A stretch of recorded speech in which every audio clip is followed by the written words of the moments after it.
नमस्कार, मैं चंद्रप्रकाश। मंडल न्यूज़ में आप सभी का स्वागत है। आज मंडल न्यूज़ में हमारे साथ बातचीत करने के लिए हमसे जुड़े हैं अमरावती महानगर पालिका के पार्षद प्राध्यापक डॉक्टर संजय शिरभाते जी। संजय शिरभाते जी प्रभाग क्रमांक 14 जवाहर गेट बुधवारा से कांग्रेस के पार्षद निर्वाचित हैं। पिछली आम सभा में अमरावती महानगर पालिका की पिछली आम सभा में संजय शिरभाते जी ने जन्म मृत्यु पंजीयन विभाग से संबंधित एक मुद्दा बड़े प्रभावी तरीके से उठाया था। चूँकि इस समय अमरावती में वैसे भी जन्म मृत्यु प्रमाण पत्र का मुद्दा काफ़ी चर्चित है, तो आज हमने उन्हें आमंत्रित किया है हमारे साथ इसी विषय पर बातचीत करने के लिए। डॉक्टर साहब, सबसे पहले तो मंडल प्रणाम न्यूज़ में करता हूँ आप मैं सभी का अमरावती स्वागत। वासियों को। थैंक यू सीपी साहब। डॉक्टर साहब, ये जो आपने जन्म मृत्यु विभाग का मुद्दा उठाया, अमरावती में वैसे भी ये मुद्दा काफ़ी चर्चा में है, तो सबसे पहले तो हमारे दर्शकों को ये बताने का प्रयास कीजिए कि आपने जो मुद्दा उठाया वो मुद्दा क्या है। मेरा मुद्दा सरल है। मैं चाहता हूँ कि जो जन्म मृत्यु विभाग है, जिसमें लोगों को तकलीफ हो रही है, आम जनता को यातनाएं सहन करने पड़ रही है, वनवास जो हो रहा है, उसको आधुनिकीकरण करके वो दूर करना है। नहीं, अमरावती में जन्म मृत्यु पंजीयन प्रमाण पत्रों को लेके पहले से जो हंगामा मचा हुआ है वो, और आप जो मुद्दा उठा रहे हैं वो, क्या वो दोनों एक ही मुद्दे हैं या अलग अलग मुद्दे हैं? नहीं पहले नहीं तो ये क्लियर कर दीजिए। सीपी साहब, ये दोनों भी अलग मुद्दे हैं। अच्छा मेरा वो मुद्दे से कोई संबंध नहीं है जी। मेरा सरल मुद्दा है कि जो जन्म मृत्यु विभाग है महानगर पालिका का, उसका आधुनिकीकरण होकर वो सरलता से लोगों के सेवा में उपलब्ध हो। बस इतना मेरा वो ये मुद्दा जन्म यानी आपका जो मुद्दा है ये जन्म मृत्यु पंजीयन विभाग से संबंधित, विभाग से प्रमाण पत्रों से संबंधित नहीं। हाँ। ठीक, ये मुद्दा उठाने की कोई खास वजह डॉक्टर साहब? वजह ऐसी हुई, क्या हुआ कि मेरे एक वार्ड का एक गरीब माता खिड़की पे का एक आदमी मेरे पास अप्रोच हुआ जी। संजू बाबू मुझे आवाज़ दिया और वो बड़ा परेशान था, रोने लग गया। जी। गरीब आदमी, वो सवेरे काम पे और शाम को पैसे कमा के खाना उसका। तो उसने मुझे पावती दिया और बोले कि साहब, बोले ये मेरे लड़की का दाखला चाहिए और इसकी स्कॉलरशिप इसके कॉलेज से मिलेगी नहीं, बोले, क्योंकि जब तक मैं उसका सही दाखला नहीं वहाँ पे सबमिट करूँगा जी। वो तब तक वो स्कॉलरशिप मिलेगी नहीं और मार्च महीने में स्कॉलरशिप चले जाएगी जी। तो मैं मेरी बच्ची को पढ़ा नहीं पाऊंगा। तो मैंने बोला फिर प्रॉब्लम क्या है? तो मैं उसका वो दाखला लिया और वो बोले कि सिर्फ नेहा मेरे ओरिजिनल नाम है, उसको स्नेहा लिखा गया है। अच्छा। ये दुरुस्तीकरण करने के लिए मैं फिर वो विभाग में गया। विभाग में जाते से जितनी गर्दी, बाहर लोग चिल्ला रहे, फिर मैं किसी तरह से अंदर गया, फिर वो उतनी गर्दी अंदर थी, लोगों की यातायात, चिल्ला रहे, मैं 6 महीने से आ रहा हूँ, मैं 5 महीने से आ रहा हूँ, मैं 2 महीने से आ रहा हूँ, 3 महीने से आ रहा हूँ। ये विभाग से जाने के बाद में फिर मैंने बोला, वो मैडम से अप्रोच हुआ हमने, आतराम मैडम है हमारी, उनको बोला कि भाई ये ऐसा ऐसा है। तो बोले तुम ऐसा करो, बोले सर, बोले एक फलाने विभाग में भेज दिया, बोले ऐसा करो वहाँ से सब यहाँ पे जो पावती जोन में बनती है जी। और जोन से ये हेड ऑफिस आती है। तो वो जोन में क्यों नहीं जाता ये तो मैं आगे बताऊंगा आपको, लेकिन फिर मैं उस विभाग में गया। मैंने बोला भाई ये दाखला निकालो, इसका क्या इसने सब सबमिट किया है? तो बोले सर दाखले तो पूरे भरे हुए हमारे पास में, हजारों दाखले भरे हुए और हम तो दे नहीं पाएंगे, बोले, क्योंकि ये तो 3-3 महीने का प्रोसीजर हुआ है, 3 महीने में इसका स्कॉलरशिप वापस जाएगा, ये गरीब आदमी कहाँ से ये करेगा? फिर वो दाखले सब बताया उसने कि भाई लोग नहीं है, हम दाखले उसको अपडेट करना पड़ता। फिर मुझे पता चला कि एक जूना सॉफ्टवेयर है जो एसबीआई ने महानगर पालिका को तब 2016 तक के 11 लाख एंट्री उसमें है। अच्छा। और वो 11 लाख एंट्री को अपडेट करने में अगर उसमें नाम आया तो वो वहाँ से पावती बना लेते, और उसमें जो माइनर चेंजेस है या स्पेलिंग मिस्टेक्स है या नाम ऐड करना है तो वो हेड ऑफिस में आता है और फिर यहाँ पे मैन्युअली वो डॉक्यूमेंट्स ले लेते उसका और उसको फिर वो चेंज करके देते। डॉक्टर साहब, मुझे एक बात ये बताइए, जन्म दाखला या मृत्यु दाखले के लिए हमको सबसे पहले एप्लीकेशन करना पड़ता है जोन कार्यालय जोन में, बराबर है? और एक समय तक की सिस्टम थी कि जोन कार्यालय से ही वहां से एप्लीकेशन मेन कार्यालय में, मुख्यालय में आता था और वापस वो जोन, यानी अगर मैंने कहीं एप्लीकेशन दी है जोन कार्यालय में तो मुझे वो प्रमाण पत्र या दाखला जोन कार्यालय से ही मिलता था। अभी भी वही सिस्टम है या अब मुख्यालय में आना पड़ता मैं है? मुख्यालय में चालू कर दिया उन्होंने, जोन से दाखला देना बंद कर दिया। क्या किया है, यानी जोन में केवल एप्लीकेशन देना है? बस एप्लीकेशन देके आप वो पावती लेके आओ और आप हेड ऑफिस आओ। हेड अच्छा। ऑफिस में लाइन लंबी, पूरे शहर की भीड़ वहीं पे? 300-400 दाखले 5 जोन में रोज सबमिट होते हैं। जी 5,000 10,000 दाखले जमा होते हैं। जी हजारों दाखले उनके भर गए। मेरा एक ही कहना है कि जो जूना सॉफ्टवेयर में जो भी एंट्री है, 11 लाख एंट्री जो जी। एसबीआई ने इनको दी थी, वो एसबीआई कभी भी वो सॉफ्टवेयर विड्रॉ कर सकती जी। या हैंग हो सकता।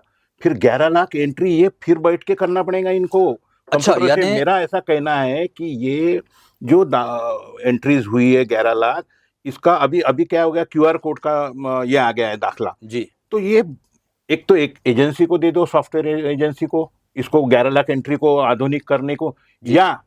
या तो फिर अपना मैनुअल, जैसे तुम 10 दाखले उसमें से करते रोज, इसका मतलब तुम होता है, जी यू आर टेलिंग लाई कि भाई वो होता नहीं है, पूना से परमिशन लाना पड़ेगा। फिर तुम 10 तो करते हैं रोज, जो लाइन में खड़े रहते हैं उनका। तो फिर मेरा ऐसा कहना है कि मनुष्य बल लगाकर, कंप्यूटर लगाकर ये सब दाखले अपडेट कर लो, ताकि सुविधा प्रदान होए। और दूसरी बात मेरा ऐसा कहना है जी। कि ये जोन वाइज दाखले देना चाहिए बस। डॉक्टर साहब, आपकी बातचीत से मुझे दो चीजें समझ में आई। नंबर एक, कि दो सॉफ्टवेयर या दो सिस्टम काम कर रही है, एक पुरानी पुरानी और एक नई। नहीं, बराबर। पुरानी सिस्टम में 11 लाख के आसपास एंट्रीज है, हाँ, जो धीरे धीरे नए सिस्टम में ली जा रही है, ली जा रही है, अगर कोई एप्लीकेशन करता है तो बराबर है ना? Yes yes. और दूसरा, आप ये कह रहे हैं कि एप्लीकेशन जोन में करना है, लेकिन दाखला लेने के लिए मुख्यालय में आना है। मुख्यालय में आना है। यानी पहले मुख्यालय में एप्लीकेशन करके मुख्यालय से मिलता था, अब उसको एक बार जोन में जाना है, फिर मुख्यालय के चक्कर काटने हैं, और मुख्यालय में पूरा काम का बोझ आ रहा है। जब आज हर चीज ऑनलाइन तरीके से काम कर रही है, लैन पे नेटवर्क काम करता है, इंटरनेट की तमाम सुविधा है, तो सवाल ये उठता कि सारी एंट्रीज किसी एक सॉफ्टवेयर में क्यों नहीं है, और यहाँ से दाखला जनरेट करके वहां से दाखला जोन कार्यालय से इशू करने वाली जो सिस्टम पहले मेरे ख्याल से थी, तो सही थी पहले थी तो ना। वो सिस्टम पे काम क्यों नहीं हो रहा? क्या है, इनका कहना है कि भाई उसका मिसयूज होता था।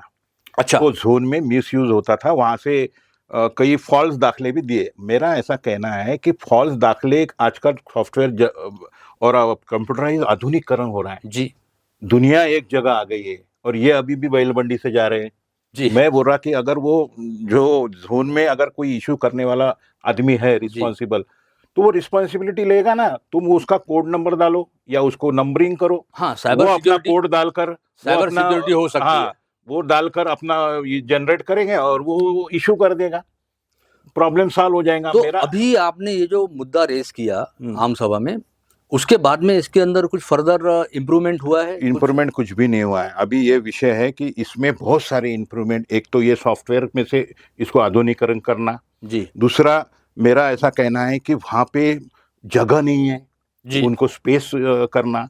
वो जो डॉक्यूमेंट्स, वैल्यूएबल डॉक्यूमेंट्स है जी, आधुनिक, पुराने डॉक्यूमेंट्स है 75 साल 100 साल से, वो डॉक्यूमेंट्स को प्रिजर्व करने के बस अलमारी नहीं है। क्यों? मेरा ऐसा कहना है कि इनको आधुनिक अलमारी देना चाहिए। अलमारी नहीं है, प्रिजर्व करने की जगह नहीं है, तो क्या वो डॉक्यूमेंट खुले में पड़े हैं? खुले पड़े हैं। बाहर से तो कोई भी रजिस्टर आके वो छिलता, वो टूट जाएंगे, निकल जाएंगे पन्ने। तो मेरा कहना है कि वो भी देना चाहिए, आधुनिक प्रिंटर देना चाहिए, स्टाफ बढ़ाना चाहिए, क्योंकि ये लोगों से 8 लाख 9 लाख लोगों से ये संबंधित इश्यू है।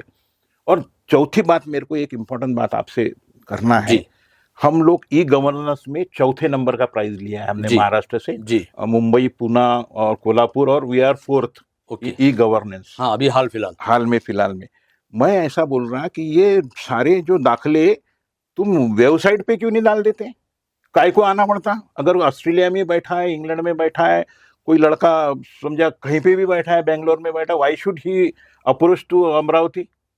वो साइट पे डालकर तुम्हारा एक बार कंप्लीट हो गया कि भाई ये सब दाखले फुल प्रूफ हो गए, वो अपना आईडी डालेगा, ओटीपी जाएगा उसको, वो जो नंबर उसके मोबाइल नंबर भी लेते हैं हम लोग जी। वो दाखले में, आधुनिक जो दाखला है ना, उसमें उसका मोबाइल नंबर वगैरह, माँ का वगैरह, वो डालेगा, ओटीपी आएगा और वो डाउनलोड कर लेगा, यहाँ आने की जरूरत नहीं। बिल्कुल, ई गवर्नेंस में हमारा रैंक भी ऊंचा हो जाएगा।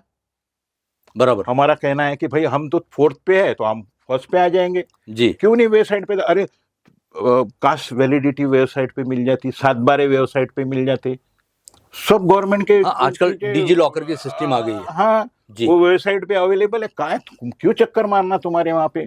मेरा ऐसा कहना है कि अगली स्टेप वो भी चीज मनपा ने करना चाहिए, उस दिशा में कदम रखना चाहिए, वरना 8-10 लाख लोगों को तकलीफ देने में कोई मतलब नहीं, मेरा ऐसा कहना है।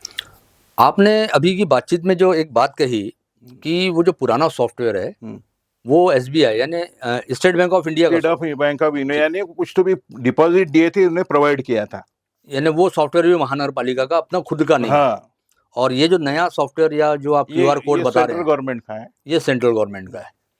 तो अभी आने वाले समय में जनगणना भी होने वाली है, आपका आधा डाटा इधर है, आधा डेटा उधर है।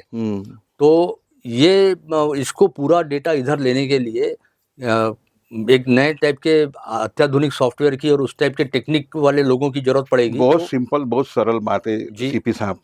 क्या है कि इसमें से वो डाटा आधुनिक करने के लिए सिर्फ इनको आदमी बैठाना है या एजेंसी नॉमिनेट करना है कि भाई हमको ये डाटा वैसे भी महानगर पालिका कन्वर्ट कर दो, एजेंसी तो लगा ही रही है। हाँ, तो इसमें बहुत सीधा काम है, लेकिन वो क्या है कि इस चीज में ध्यान ही नहीं देते ना। क्या है, हमारा अभी तक 4 साल तक प्रशासक था, तो ठीक है, लोगों को बोलते थे कि भाई प्रशासन की गलती है।